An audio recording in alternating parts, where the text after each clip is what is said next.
ಈಗ ಸುದ್ದಿಗಳನ್ನು ವಿವರವಾಗಿ ನೋಡ್ತಾ ಹೋಗೋಣ. ಕೊಲ್ಲಿ ರಾಷ್ಟ್ರಗಳಲ್ಲಿ ಯುದ್ಧ ಇನ್ನೂ ಕೂಡ ಮುಂದುವರೆದಿದೆ. ಇದರ ನಡುವೆ ಭಾರತದಲ್ಲಿ ಗ್ಯಾಸ್ ಸಿಲಿಂಡರ್ ಸಮಸ್ಯೆಗೆ ಕಡಿವಾಣ ಬೀಳ್ತಾ ಇಲ್ಲ. ವಾಣಿಜ್ಯ ಸಿಲಿಂಡರ್ಗಳ ಕೊರತೆಯಿಂದ ಹೋಟೆಲ್ಗಳು, ಪಿಜಿಗಳು, ಹಾಸ್ಟೆಲ್ ಹೀಗೆ ಪ್ರತಿಯೊಂದು ಕಡೆಯಲ್ಲೂ ಕೂಡ ಊಟಕ್ಕೆ ಸಂಚಕಾರ ಎದುರಾಗ್ತಾ ಇದೆ. CNG ಸಿಗದೆ ಆಟೋ ಚಾಲಕರು ಪಡಬಾರ್ದ ಪಾಡು ಪಡ್ತಾ ಇದ್ದಾರೆ. ಇನ್ನು ಗೃಹ ಬಳಕೆ ಸಿಲಿಂಡರ್ಗಳು ಸಮಯಕ್ಕೆ ಸರಿಯಾಗಿ ಸಿಗ್ತಿಲ್ಲ ಅನ್ನುವಂಥ ಆತಂಕ ಜನರಿಗೆ ಕಾಡೋದಕ್ಕೆ ಶುರುವಾಗಿದ್ದು, ಏಜೆನ್ಸಿಗಳ ಮುಂದೆ ದೊಡ್ಡ ಸಂಖ್ಯೆಯಲ್ಲಿ ಜನ ಜಮಾಯಿಸ್ತಾ ಇದ್ದಾರೆ. ಜನರ ಈ ಸಮಸ್ಯೆಗಳನ್ನು ಕಾಳಸಂತೆಕೋರರು ಬಂಡವಾಳ ಮಾಡಿಕೊಂಡಿದ್ದು ಬ್ಲ್ಯಾಕ್ನಲ್ಲಿ ಸಿಲಿಂಡರ್ ಮಾರಾಟ ಮಾಡೋದಕ್ಕೆ ಶುರು ಇಟ್ಕೊಂಡಿದ್ದಾರೆ. ಅಂಥವರ ವಿರುದ್ಧ ನ್ಯೂಸ್ 18 ಕೂಡ ಸಮರ ಸಾರಿದೆ.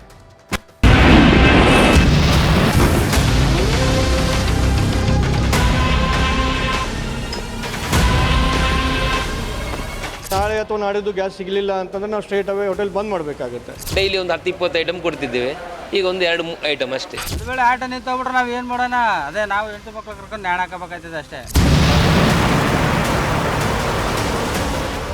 ಇರಾನ್ ವರ್ಸಸ್ ಇಸ್ರೇಲ್ ಅಮೆರಿಕ ಯುದ್ಧದಿಂದಾಗಿ ಭಾರತದ ಮೇಲೆ ಅದರ ನೇರ ಪರಿಣಾಮ ಬಿದ್ದಿದೆ. ದೇಶದುದ್ದಕ್ಕೂ ಅಡುಗೆ ಅನಿಲದ ಅಭಾವ ಕಾಡ್ತಿದೆ.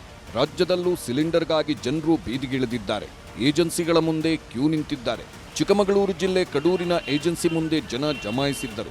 ಆನ್ಲೈನ್ನಲ್ಲಿ ಸರ್ವರ್ ಸಮಸ್ಯೆ ಇದ್ದ ಕಾರಣಕ್ಕೆ ಏಜೆನ್ಸಿಗೆ ಬಂದಿದ್ದರು. ಬೆಂಗಳೂರಿನ ಶಿವಾಜಿನಗರದಲ್ಲಿ ಜನರು ಸಿಲಿಂಡರ್ಗಾಗಿ ಕಾದು ಕೂತಿದ್ದರು. ಖಾಲಿ ಸಿಲಿಂಡರ್ ಹಿಡ್ಕೊಂಡು ನಾ ಮುಂದು ತಾ ಮುಂದು ಅಂತ ಕ್ಯೂ ನಿಂತಿದ್ದರು. ವಿತರಕರೊಂದಿಗೆ ವಾಗ್ವಾದವೂ ನಡೆಯಿತು.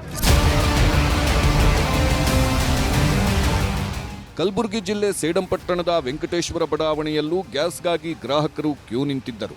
ಸುಡುವ ಬಿಸಿಲಿನಲ್ಲೂ ಖಾಲಿ ಸಿಲಿಂಡರ್ ಇಟ್ಕೊಂಡು ಕಾದು ನಿಂತಿದ್ದರು. KGFನಲ್ಲಿ ಆಟೋ LPGಗಾಗಿ ಉದ್ದುದ್ದ ಕ್ಯೂ ಇತ್ತು. ರಸ್ತೆ ಪಕ್ಕದಲ್ಲಿ ಕಿಲೋಮೀಟರ್ವರೆಗೂ ಆಟೋಗಳು ಕ್ಯೂ ಇತ್ತು. ಚಾಮರಾಜನಗರದಲ್ಲಿರುವ ಆಟೋ ಗ್ಯಾಸ್ ಬಂಕ್ಗಳು ಬಂದಾಗಿವೆ. ಗ್ಯಾಸ್ ತುಂಬಿಸಲು ಚಾಲಕರು ಪರದಾಡುತ್ತಿದ್ದಾರೆ. ಏನಾಗಿದೆ ಅಂದರೆ ಬೆಳಗ್ಗೆ ಎದ್ದರೆ ಇದನ್ನೇ ನಮ್ಗೆ ಜೀವನ ಮಾಡೋದು, ನಾವು ಬೇರೆ ಇನ್ಯಾವುದೂ ಜೀವನ ಮಾಡ್ತಾ ಇಲ್ಲ. ಇದು ಬೇಕು ನಮಗೆ. ಈಗ ಅವ್ರು ಯಾವಾಗ ಪರಿಹರಿಸ್ತಾರೋ ಗೊತ್ತಿಲ್ಲ ನಮಗೆ. ಈಗ ನಮ್ಮ ಗ್ಯಾಸಿಂದ ಇಲ್ಲೋದ್ರಿಂದ ಎಷ್ಟು ತೊಂದರೆಗಳಾಯ್ತದೆ ಅಂದರೆ ತುಂಬ ತೊಂದರೆಗಳಾಯ್ತದೆ. ಯಾಕೆಂದರೆ ಬೆಳಗಿನ ಸಾಯಂಕಾಲ ಇದರಲ್ಲೇ ಜೀವನ ಮಾಡ್ತೀವಿ ನಾವು. ಒಂದು ವೇಳೆ ಆಟ ನಿಂತೋಗ್ಬಿಟ್ರೆ ನಾವು ಏನು ಮಾಡೋಣ? ಅದೇ ನಾವು ಹೆಂಡತಿ ಮಕ್ಕಳು ಕರ್ಕೊಂಡು ನ್ಯಾಣ ಹಾಕಬೇಕಾಗ್ತದೆ ಅಷ್ಟೇ. ಇನ್ನು ಹೋಟೆಲ್ ಉದ್ಯಮದ ಮೇಲೂ ಗ್ಯಾಸ್ ಅಭಾವದ ನೇರ ಹೊಡೆತ ಬಿದ್ದಿದೆ. ಚಿಕ್ಕೋಡಿಯ ಹೋಟೆಲ್ ಮಾಲೀಕರೊಬ್ಬರು ಮೆನು ಕಡಿತ ಮಾಡಿದ್ದಾರೆ. ಗ್ಯಾಸ್ ಸಿಗದೆ ಹೋದ್ರೆ ಹೋಟೆಲನ್ನೇ ಬಂದ್ ಮಾಡಲು ನಿರ್ಧರಿಸಿದ್ದಾರೆ. ನಮ್ದು ಒಂದು ಬೇಡಿಕೆ ಅಂತಂದರೆ ಗ್ಯಾಸ್ ಎಷ್ಟು ಈಸಿ ನಮಗೆ ಅವೈಲೇಬಲ್ ಆಗುತ್ತೋ ಹೋಟೆಲ್ ರನ್ ಮಾಡೋಕ್ಕೂ ನಮ್ಗೆ ಅಷ್ಟು ಅನುಕೂಲ ಆಗುತ್ತೆ. ಇಲ್ಲ ಅಂತಂದರೆ ನಾವು ಬೇರೆ ಡಿಸಿಷನ್ ಏನು ಮಾಡೋಕ್ಕಾಗಲ್ಲ. ಇನ್ನು ನಾಳೆ ಅಥವಾ ನಾಡಿದ್ದು ಗ್ಯಾಸ್ ಸಿಗಲಿಲ್ಲ ಅಂತಂದರೆ ನಾವು ಸ್ಟ್ರೇಟ್ ಅವೇ ಹೋಟೆಲ್ ಬಂದ್ ಮಾಡಬೇಕಾಗುತ್ತೆ. ಇದು ಬಿಟ್ಟರೆ ಬೇರೆ ಮಾತ್ರ ಏನೂ ಪರ್ಯಾಯನೇ ಇಲ್ಲ. ಬೆಂಗಳೂರಿನ ಪ್ರತಿಷ್ಠಿತ ಹೋಟೆಲ್ಗಳಿಗೂ ಗ್ಯಾಸ್ ಟ್ರಿಕ್ ಕಾಡುತ್ತಿದೆ. ತಾತ್ಕಾಲಿಕವಾಗಿ ಕೆಲವು ಫುಡ್ ಐಟಂಗಳನ್ನು ಕೈಬಿಟ್ಟಿದೆ ಎಂಪೈರ್ ಹೋಟೆಲ್. ನಾನ್ ವೆಜ್ ಪ್ರಿಯರಿಗೆ ಬಿಸಿ ತಟ್ಟಿದ್ದು, ಹೆಚ್ಚು ಗ್ಯಾಸ್ ಬಳಕೆಯಾಗುವ ಆಹಾರ ಪದಾರ್ಥಗಳಿಗೆ ಬ್ರೇಕ್ ಹಾಕಲಾಗಿದೆ. ಮೆನು ರಿಡಕ್ಷನ್ ಮಾಡಿದ್ದೀವಿ. ಆಲ್ಮೋಸ್ಟ್ ಒಂದು 100 ಐಟಮ್ಸ್ ಇದ್ದರೆ we come down to about 15 items. ಅದರಲ್ಲಿ ಮೇನ್ ಫೋಕಸ್ ನಮ್ಮ ರೈಸ್ ಐಟಮ್ಸು, ಗ್ರೇವಿ ಐಟಮ್ಸು, ನಮ್ಮ ತಂದೂರಿ ಐಟಮ್ಸ್. ಯಾಕೆ ತಂದೂರಿಗೆ ನಾವು ಗ್ಯಾಸ್ ಯೂಸ್ ಮಾಡಲ್ಲ, ಚಾರ್ಕೋಲೇ ಯೂಸ್ ಮಾಡೋದು. ಬಟ್ ಮೆಜಾರಿಟಿ ರೆಸ್ಟೋರೆಂಟ್ಸು ಸಿಟಿ ಒಳಗಡೆ ಮೋರ್ ಆರ್ ಲೆಸ್ ಕ್ರಂಚ್ ಇದೆ, ಗ್ಯಾಸ್ ಶಾರ್ಟೇಜ್ ಇದೆ. ಧಾರವಾಡದಲ್ಲಿ ಗ್ಯಾಸ್ ಸಿಗದೆ ಪಿಜಿಗಳಲ್ಲಿ ಮೆನು ಬದಲಿಸಲಾಗಿದೆ. ಸ್ಪರ್ಧಾತ್ಮಕ ಪರೀಕ್ಷೆಗಳಿಗೆ ತಯಾರಿಯಲ್ಲಿರುವವರು, ಕಾಲೇಜುಗಳಿಗೆ ಹೋಗುವವರಿಗೂ ತೊಂದರೆ ಎದುರಾಗಿದೆ. ಪಿಜಿಗಳಿಗೆ ಗ್ಯಾಸ್ ಕೊಡಿ ಎಂಬ ಬೇಡಿಕೆ ಹೆಚ್ಚಾಗಿದೆ. ಸೊ ಇವಾಗೇನಾಗಿದೆ ಅಂದರೆ ಸಿಲಿಂಡರ್ನೇ ಸಿಗ್ತಾ ಇಲ್ಲ. ಸೊ ಸಿಲಿಂಡರ್ ಸಿಗ್ತಾ ಇಲ್ಲ ಅಂದರೆ ನಾವು ಇವಾಗೇನು ಮಾಡಿದ್ದೀವಿ, ಪೂರಿ ಆಗಲಿ, ಇಡ್ಲಿ ಆಗಲಿ, ವಡೆ ಐಟಮ್ ಏನು ಐಟಮ್ಸ್ ಇರ್ಬೋದು, ಮತ್ತು ದೋಸೆ ಇರ್ಬೋದು. ಸೊ ಯಾಕಂದ್ರೆ ಸಿಲಿಂಡರ್ ಜಾಸ್ತಿ ಯೂಸೇಜ್ ಹೋಗುತ್ತಲ್ವ, ಸೊ ಅದನ್ನು ನಾವು ಬಿಟ್ಬಿಟ್ಟಿದ್ದೀವಿ ಇವಾಗ. ಸೊ ಮಕ್ಕಳಿಗೆ ಇವಾಗ ಇನ್ನೊಂದೇನಾಗಿದೆ, ರೈಸ್ ಐಟಮು ಮತ್ತು ಸಾಂಬಾರು ಪಲ್ಯ ಅಷ್ಟೇ ಕೊಡಬೇಕು. ಗ್ಯಾಸ್ ಒಲೆ ಜಾಗಕ್ಕೆ ಬಂತು ಸೌದೆ ಒಲೆ. ಹೋಟೆಲ್ಗಳ ಮೇಲ್ಛಾವಣಿಗಳೇ ಕಿಚನ್. ಉಡುಪಿಯಲ್ಲಿ ಹೋಟೆಲ್ನ ಮೇಲ್ಛಾವಣಿಯೇ ಇದೀಗ ಕಿಚನ್ ಆಗಿದೆ. ಸ್ಟಾರ್ ಹೋಟೆಲ್ಗಳ ಮೇಲ್ಛಾವಣಿಗಳ ಮೇಲೆ ಸೌದೆ ಒಲೆ ಹೂಡಿಕೊಂಡು ಅಡುಗೆ ಮಾಡಲಾಗ್ತಿದೆ. ಸ್ಟಾರ್ ಹೋಟೆಲ್ ಶೆಫ್ಗಳೇ ಈಗ ಸೌದೆ ಒಲೆ ಅಡುಗೆ ಮಾಡುತ್ತಿದ್ದಾರೆ. ಯಾರ್ಯಾರು ಬರ್ತಾರೆ ಊಟಕ್ಕೆ ಅವರಿಗೆ ಬೇಕಾದ ಮೆನು ಸಿಗಲ್ಲ. ಅಂದರೆ ಕಂಪ್ಲೀಟು ಏನು ಮೆನು ನಾವು ಫುಲ್ ಮೆನು ಕೊಟ್ಟು ಆರ್ಡರ್ಸ್ ತೊಗೊಳ್ತಿದ್ವಿ, ಅದು ಆರ್ಡರ್ಸ್ ನಿಲ್ಲಿಸ್ಬೇಕಾಗುತ್ತೆ. ಸ್ಪೆಸಿಫಿಕ್ ಆಗಿ ಪರ್ಟಿಕ್ಯುಲರ್ ಏನೇನು ಐಟಮ್ ಕೊಡ್ಬೋದು ನಾವು ಆ ಐಟಮ್ ಮಾತ್ರ ಕೊಡ್ತಾ ಇದ್ದೀವಿ. ದಾವಣಗೆರೆಯಲ್ಲಿ 3 ಸ್ಟಾರ್ ಹೋಟೆಲ್ಗಳಿಗೂ ಗ್ಯಾಸ್ ಇಲ್ಲದ ಕಾರಣಕ್ಕೆ ವರಾಂಡದಲ್ಲಿ ಸೌದೆ ಒಲೆ ಹಾಕ್ಕೊಂಡು ಅಡುಗೆ ಮಾಡುತ್ತಿದ್ದಾರೆ. ಆದರೆ ಗ್ಯಾಸ್ನಲ್ಲಿ ಅಡುಗೆ ಮಾಡುತ್ತಿದ್ದ ಭಟ್ಟರು ಇದೀಗ ಸೌದೆ ಒಲೆಗೆ ಒಗ್ಗಿಕೊಳ್ಳೋದೇ ಕಷ್ಟವಾಗ್ತಿದೆ. ಸಾಕಷ್ಟು ಜಾಗ ಇದೆ, ವಿಶಾಲವಾದ ಜಾಗ ಇದೆ, ನಮಗೆ ಕಟಿಯೋದು ಸವಲತ್ತಿದೆ, ಮೊಟ್ಟೆಗಳಿದಾವೆ, ಕಾಯಿ ಒಡೆದೋದು ಅಷ್ಟು ನಮಗೆ ರಾ ಮೆಟೀರಿಯಲ್ ಅದಕ್ಕೆಲ್ಲ ಸಿಗುತ್ತೆ. ಇದನ್ನು ಮಾಡೋರಲ್ಲ, ಪ್ರಿಪರೇಷನ್ ಮಾಡೋರು ಕುಕ್ಕುಗಳು, ಅವ್ರಿಗೆ ಸ್ವಲ್ಪ ಇದು ಕಷ್ಟ ಅನ್ನಿಸ್ತದೆ. ಅವ್ರು ಅದಕ್ಕೆ ಹೊಂದ್ಕೊಂಡಿದಾರಲ್ಲ, ಈಗ ಬದಲಾವಣೆ ಮಾಡ್ಕೋಬೇಕು ಅವರು, ಹಂಗಾಗಿ ಅವ್ರಿಗೆ ಸ್ವಲ್ಪ ಕಷ್ಟ ಆಗುತ್ತೆ. ಇದು ರಾಯಚೂರಿನಲ್ಲಿ ಲಾಕ್ಡೌನ್ ದಿನಗಳ ಸ್ಥಿತಿ ಎದುರಾಗಿದೆ ಅಂತಾರೆ ಮಾಲೀಕರು. ಹೋಟೆಲ್ ಸಿಬ್ಬಂದಿಗೂ ಸಂಬಳ ಕೊಡಲಾಗದ ಸ್ಥಿತಿ. ಸೌದೆ ಒಲೆ ಬಳಸಿಕೊಂಡು ಅಡುಗೆ ಮಾಡುತ್ತಿದ್ದರೂ ಜನರಿಗೆ ಬೇಕಾದ ತಿಂಡಿ ಊಟ ಕೊಡಲಾಗ್ತಿಲ್ಲ. ಈಗ ಇಡ್ಲಿ ಮತ್ತು ರೈಸ್ ಐಟಮ್ 2 ಇಟ್ಕೊಂಡಿದ್ದೀವಿ. ಹತ್ತತ್ರ ಇದು ಒಂದು ಅಧಿಕೃತ ಲಾಕ್ಡೌನ್ ಆದಂಗೆ ಆಗಿದೆ. ಜನ ಬರ್ತಾ ಇದ್ದಾರೆ, ಅವಾಗ ಜನ ಇದ್ದಿಲ್ಲ, ನಾವು ಇದು ಮಾಡ್ತೀವಿ. ಜನ ಇದ್ರೂ ಈಗೇನು ಕೊಡೋಕ್ಕಾಗದ ಪರಿಸ್ಥಿತಿ ಬಂದಿದೆ. ಹೀಗೆ ಸೌದೆ ಬಳಕೆ ಹೆಚ್ಚುತ್ತಿರುವಾಗಲೇ ಸೌದೆಯನ್ನೇ ಬಂಡವಾಳ ಮಾಡಿಕೊಂಡಿರುವ ವ್ಯಾಪಾರಿಗಳು ಸೌದೆ ಬೆಲೆ ಏರಿಸಿದ್ದಾರೆ. ಟನ್ಗೆ 2,500 ಕೊಡಬೇಕಿದ್ದ ಜಾಗದಲ್ಲೇ ಇದೀಗ 5,000 to 10,000 ಕೊಡಬೇಕಾಗಿದೆ. 50% ಈಗ ಮಾಡ್ತಾ ಇದೀವಿ. 100% ಐಟಮ್ ಅಲ್ಲಿ 50% ಮಾಡಿದೀವಿ ನಾವು. ಅದರಲ್ಲಿ ಎಲ್ಲ ಕಡಿತ ಮಾಡಿಬಿಟ್ಟಿದೀವಿ ಐಟಮ್ ಎಲ್ಲ. ಸೌದೆಯನ್ನು ಸ್ವಲ್ಪ ಡಿಮ್ಯಾಂಡ್ ಆಗ್ತಾ ಇದೆ ಇವಾಗ. ಸೌದೆ ನಾವು ಈಗ 4,000 5,000 ತಗೋಬರೋದು ಈಗ 5,000 10,000 12,000 ಅಂತಾರೆ ಇವಾಗ. ಹಾಸನದ ಹಾಸ್ಟೆಲ್ಗಳಲ್ಲಿ ಸೌದೆ ಒಲೆಯಲ್ಲಿ ಅಡುಗೆ ಮಾಡಲಾಗ್ತಿದೆ. ಗ್ಯಾಸ್ ಹೊಂದಿಸಲು ಹಾಸ್ಟೆಲ್ ವಾರ್ಡನ್ ಪರದಾಡುವಂತಾಗಿದೆ.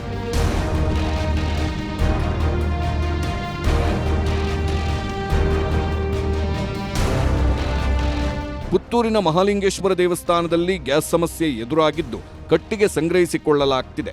ಏಪ್ರಿಲ್ನಲ್ಲಿ ನಡೆಯಲಿರುವ ವಾರ್ಷಿಕ ಜಾತ್ರೋತ್ಸವದ ಹಿನ್ನೆಲೆಯಲ್ಲಿ ಈಗಾಗಲೇ ಸೌದೆ ಸಂಗ್ರಹ ಕಾರ್ಯ ನಡೆಯುತ್ತಿದೆ. ಈಗ ಯುದ್ಧದಿಂದಾಗಿ ನಮಗೆ ಗ್ಯಾಸ್ ಸಿಲಿಂಡರ್ ಬೆಲೆ, ಗ್ಯಾಸ್ ಸಿಲಿಂಡರ್ ಸಿಕ್ಕುವುದಿಲ್ಲ ಅಡಿಗೆಗೆ. ಇವತ್ತು ನಮ್ಮ ಮಹಾಲಿಂಗೇಶ್ವರ ದೇವಸ್ಥಾನದಲ್ಲಿ ನಾವು ಒಲೆಯ ವ್ಯವಸ್ಥೆ, ಕಟ್ಟಿಗೆ ಒಲೆಯ ವ್ಯವಸ್ಥೆಯನ್ನು ಮಾಡಿ 2 ಲೋಡ್ ಸೌದೆಯನ್ನು ನನ್ನ ಮನೆಯಿಂದ ಒಡೆದ ಸೌದೆಯನ್ನು ತಂದಿದ್ದೇನೆ.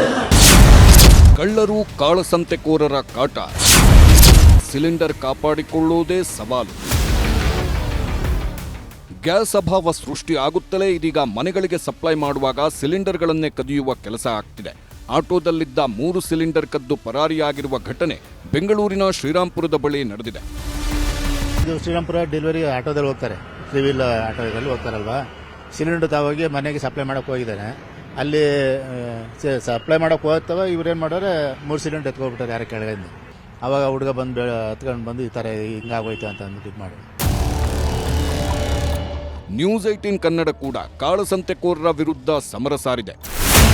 ಗ್ಯಾಸ್, ಪೆಟ್ರೋಲ್, ಅಡುಗೆ ಎಣ್ಣೆ ಅನಧಿಕೃತವಾಗಿ ಸ್ಟಾಕ್ ಮಾಡ್ತಿದ್ದಾರೆ, ಕಾಳಸಂತೆಯಲ್ಲಿ ಮಾರಾಟ ಮಾಡ್ತಿದ್ದಾರೆ, ಕೃತಕ ಅಭಾವ ಸೃಷ್ಟಿ ಮಾಡ್ತಿದ್ದಾರೆ.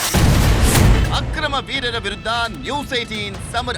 ವಿಡಿಯೋ ಮಾಡಿ 6304 923023ಕ್ಕೆ ಕಳುಹಿಸಿ.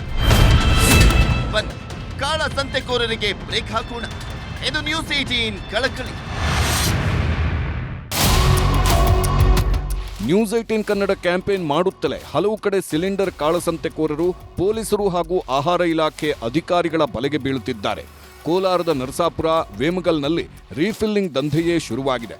ಕೆಜಿಗೆ 90 ರೂಪಾಯಿ ಇದ್ದ ಗ್ಯಾಸ್ 300 ರೂಪಾಯಿವರೆಗೂ ಮಾರಾಟವಾಗ್ತಿದೆ. ನ್ಯೂಸ್ 18 ಕನ್ನಡದ ರಿಯಾಲಿಟಿ ಚೆಕ್ನಲ್ಲಿ ಇದು ಬಯಲಾಗಿದೆ.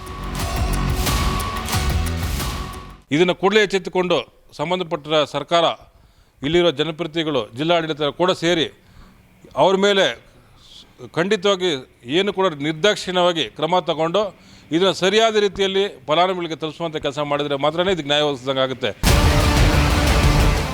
ಈ ಮಧ್ಯೆ ದಾವಣಗೆರೆಯಲ್ಲಿ ಬೀದಿ ಬದಿ ಹೋಟೆಲ್ ಮೇಲೆ ಆಹಾರ ಇಲಾಖೆ ಅಧಿಕಾರಿಗಳು ದಾಳಿ ಮಾಡಿದ್ದಾರೆ.